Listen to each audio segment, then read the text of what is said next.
What's going on? It's me, J.R.Heller. And Logan Chappell here with J.R.Heller. We got Jake joining us today. Yep, he's on the phone making some deals right now, but he'll be in a second. And today we're going to talk about seller finance deals. Yeah, dude. Exciting.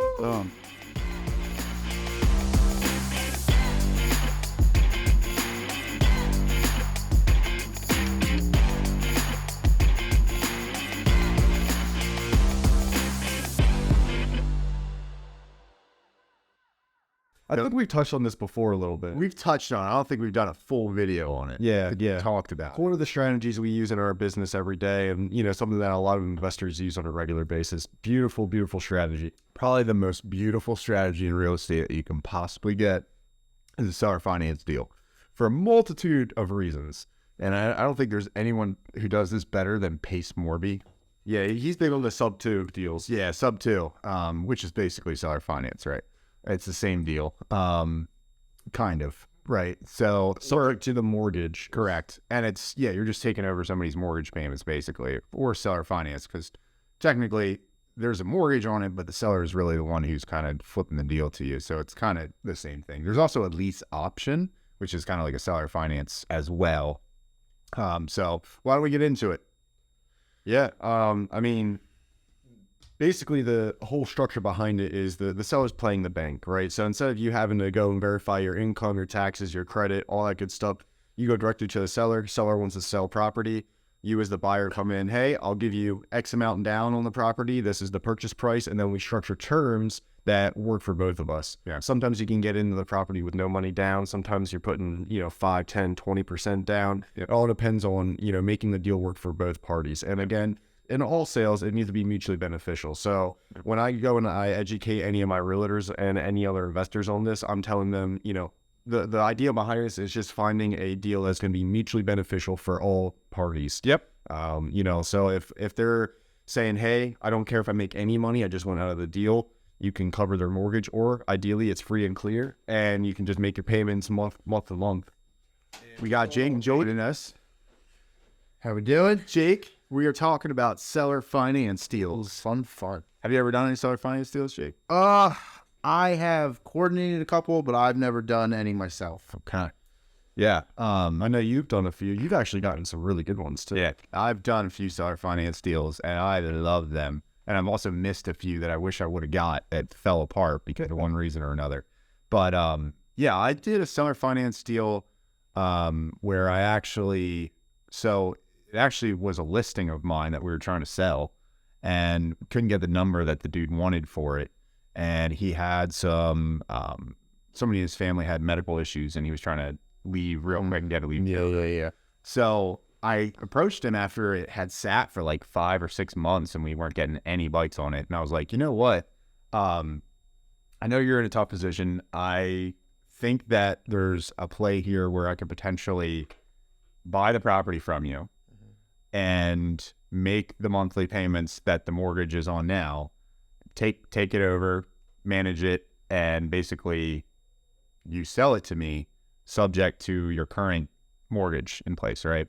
And I'll make the payments on it, and what I'm going to do is, I straight up told him, I said, what I'm going to do is find somebody who will buy it from me on a lease option where I rent it to the guy, he saves up a little bit, gets credit score up or whatever, and then is able to buy it, right?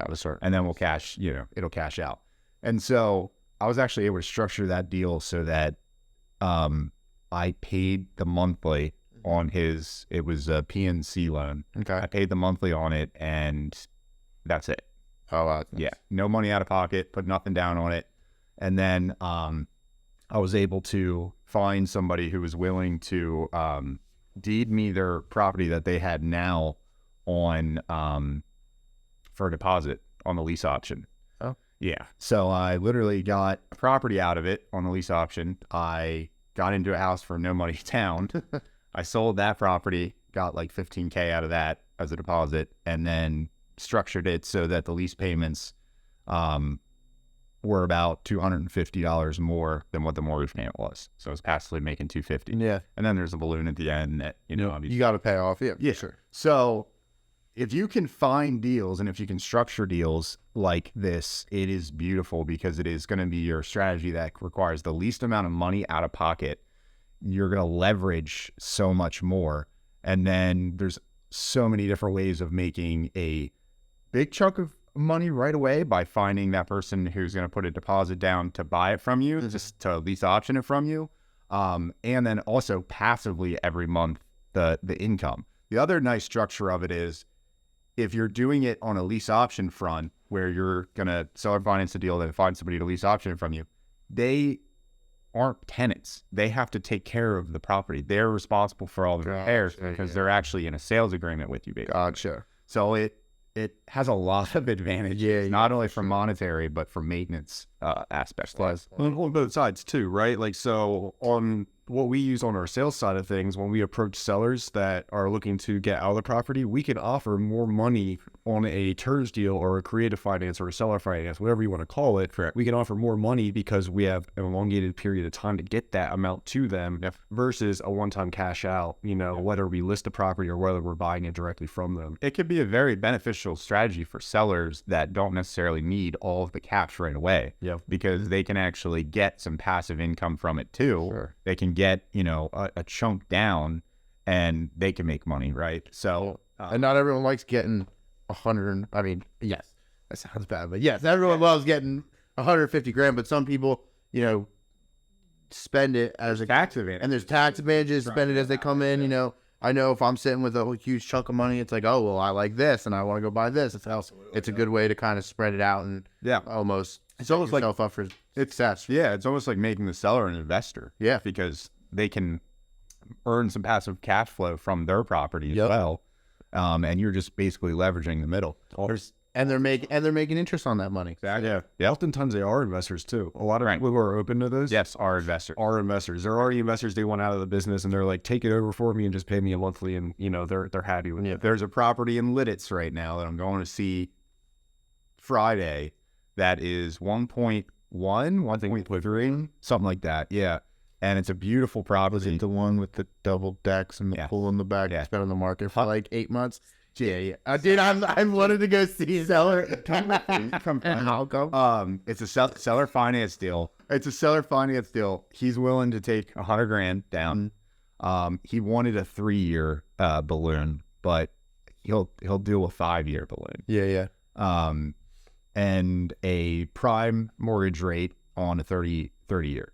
So there's a play here, and unfortunately, from what I've come to understand, is Lidditz is not too Airbnb friendly.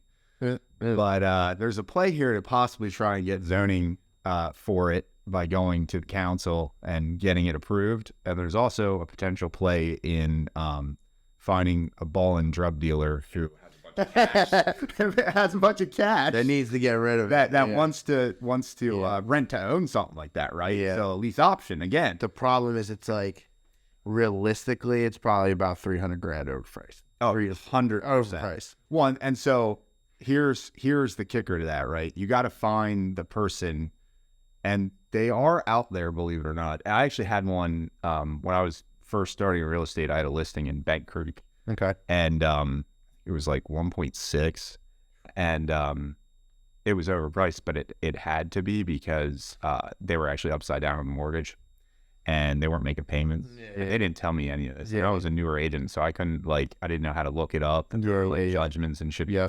And I had the listing for like 5 months, and I had a few interested parties that went through it, and they had proof funds, and they were close. And I remember I went down to North Carolina, OBX, and I get a call from, I don't even know who the agent was, an agent from Coldwell. It might have been James Fisher. No, it couldn't have been. It could have been. I'm going to have to look that up. I got a call from an agent that said, hey, I don't know if you know, but that property you had at listing just sold at tax sale. Oh, no. Wow. Yeah. Oh, had man. no idea that it was coming up for tax sale. They never told me they were in trouble. Didn't tell me anything. Wow. They pretended like they had a ton of money, and the reason they were moving. Let me guess, you didn't get any commission on that one. No, he told me, he was like, if you have any interested buyers that want it, I would be interested in selling it. He got it for like 600 grand. Oh my God. Yeah. And he's like, I would be interested, and I'll give you 6% commission if you bring me a buyer, blah, blah. And unfortunately, I couldn't put anything together. Yeah. But he ended up renting that out to somebody for an astronomical monthly rent, $4,000 a month, even more. And it's probably $15,000 a month. And they bought it for like 1.5 on like a lease option. Yeah. And so there's people out there that have a ton of cash, but they don't want to tell the IRS because they don't want to pay taxes. And so then they want to live balling and they want to buy a house, but they don't qualify for a house because their income's not there. Yeah. But their assets are. But their assets are. They have cash. And so actually there is a tremendous amount of people that are in that position.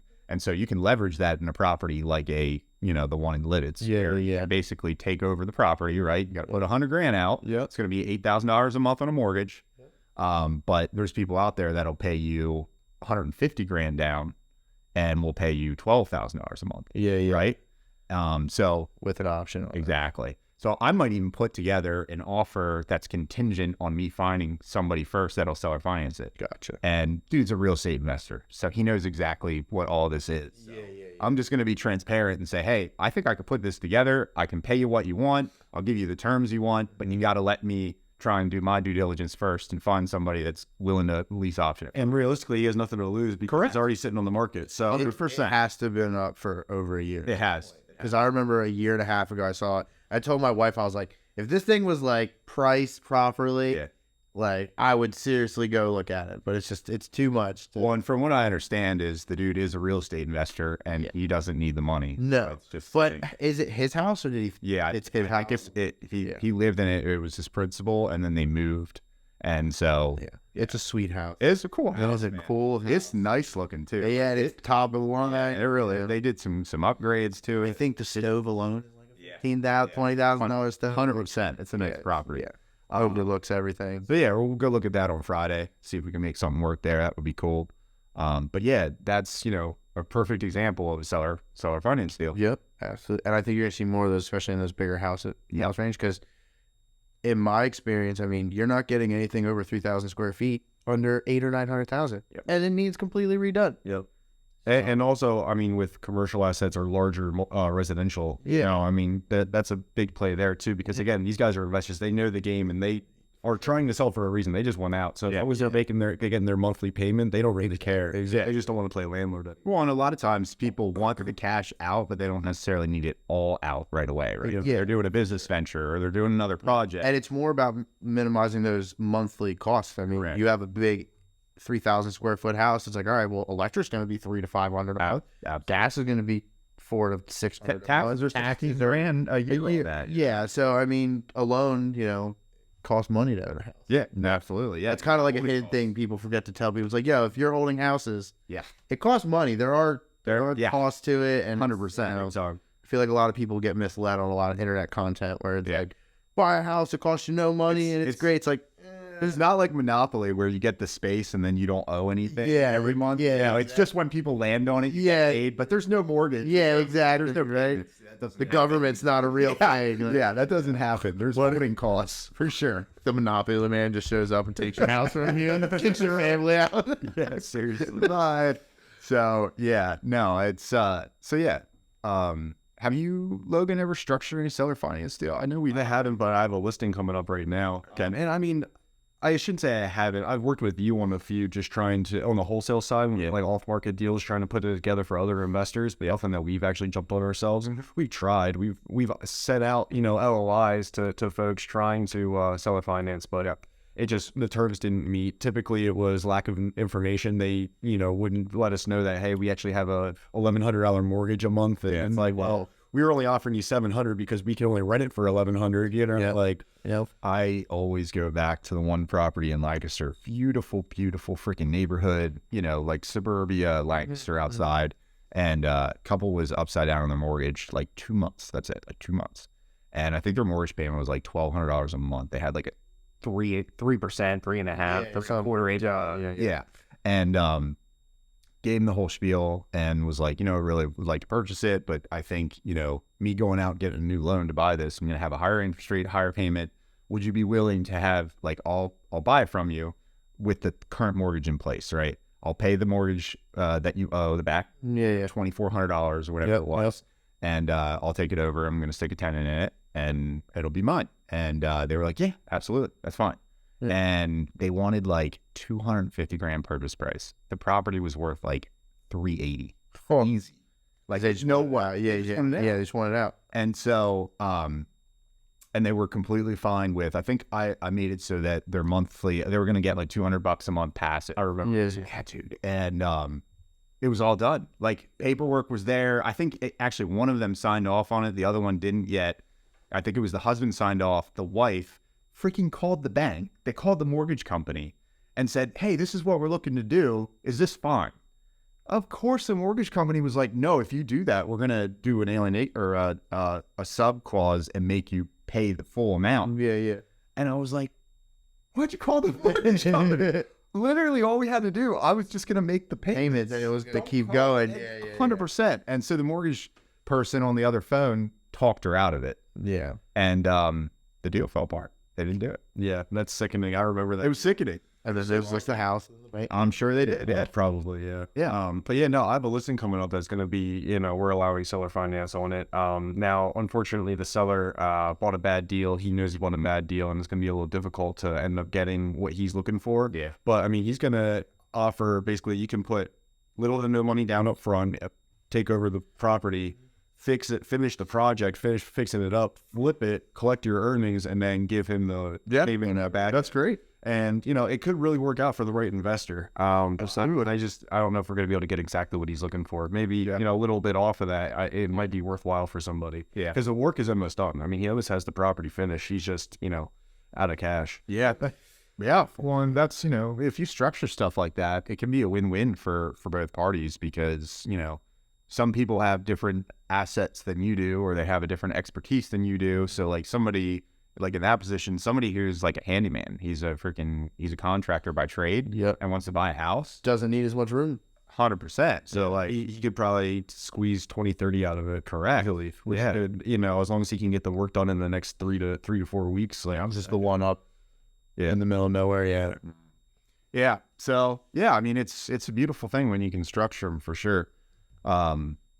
I particularly like, so there's like two ways, like when you do a seller finance, you can then actually hold it, right? You could hold it and stick a long-term tenant in it and not resell it. And obviously there's benefits to that because you keep control of the property, you continue to own it, get equity every year. Or you could do the lease option route, which is, saying, okay, I'm going to lease it to you as a tenant, but you have the option to purchase.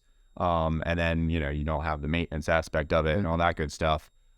What typically happens, like in a lease option, is people make the payments, just like the gentleman we just had in here this morning. They make the payments with all the intentions of purchasing it at the end of the term. The balloon happens and they're unable to do it. So what typically happens in those is you actually keep ownership of that property and you end up sticking a new tenant in it or a new lease option person does it all over again. So you can get multiple deposits. Multiple payments. So it typically works out that way. Sometimes they'll buy it, and if they do, you obviously want to structure it so that if they are going to purchase it, that balloon is a good chunk of change over what you purchased it for, right? Because if you structure it that way, then even if they do buy it, it's like, hey, I at least made 140% of what market value is. And it's seller finance, so it's not like you have hundreds of grand or hundreds of thousands of dollars in a property. That's just getting on. That's the beautiful part is you can like pretty much scale this up infinity because all of the properties are basically spinning off enough of the deposits that people are putting in place and then to go buy cash flow to go buy the next one. It's funny actually. I wanted to send you a picture driving in here. There's a dude license plate Burr. I was like, I want to know that for you. That is so sick. Funny. Right. We'll talk about Burr in another episode. But yeah. Yeah, I mean, I don't know if we want to touch on arbitrage at all. I mean, that's not necessarily a creative finance or set finance, but it's similar to it. It's comparable. When you're basically subleasing a property, you never take ownership at that point, but it's a really profitable way as long as you are very familiar with your local legislation. To be able to get in the property. Somebody has we were looking at that one, the penthouse in Lancaster. I mean, beautiful spills. Needed renovations, of course. It was dated, but if you were to put some work into that. I mean, dude, you're sitting there all in a money pit. But the problem was the legislation didn't allow for us to Airbnb it. You can only make that kind of income through a short-term rental. Well, you're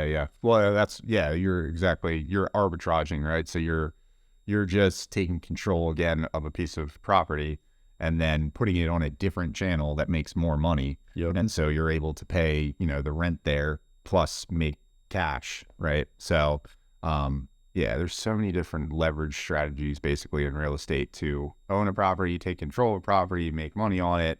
Obviously we spoke about wholesaling before. Wholesaling is, again, just taking control of a property basically without purchasing it. Yeah, and at the end of the day, it really just comes down to finding the terms that work for everybody, right? Like everybody kind of has where they're at and what they're looking for, what their goals are. So in like an arbitrage situation, like you have somebody who's either on vacation or, on a short-term work contract that is looking for short-term rental housing, and they're okay paying a premium for that because they're there for either pleasure or for work, which is paying them on a premium. Typically if you're traveling like a travel nurse or something, you're getting a premium payment. Yep. The seller or the owner of the property doesn't care what he's making as long as it's covering his monthly payment and he's pocketing some. He might have it listed for $3,100 a month. Okay, great, $3,100. I'll give you the $3,100 a month, no problem at all. Yep. And then if you're able to go and charge $5,000 a month to the short-term tenant, I mean, you're making that difference in the middle. Yeah. Again, with cleaning fees, holding costs, and everything like that. Like there's still some fees in there, but you're still profiting, maybe $1,000, $1,500 a month. Yeah. And everybody's needs are met. It's beneficial for everybody. Yeah, it's just like the guys that go to Walmart and buy the discount rack and then put it on Amazon. And make a premium. You're just grabbing from one channel and putting it on another channel for more. And it's checking everybody's boxes. Yep. So yeah, that's kind of it. Anybody want to add anything else before we wrap up? I'm good. Cool. Thanks for watching, guys. Yeah, thanks for watching. If you got value, please subscribe. We're almost at the 1,000 mark. We're more than halfway. So I'd like to get there while you're watching this. Maybe you're watching this and we're already at 10 million. I don't know. But subscribe, like, and comment below. If there's anything you want us to cover, feel free to put it in the comments and we'll make a video on it.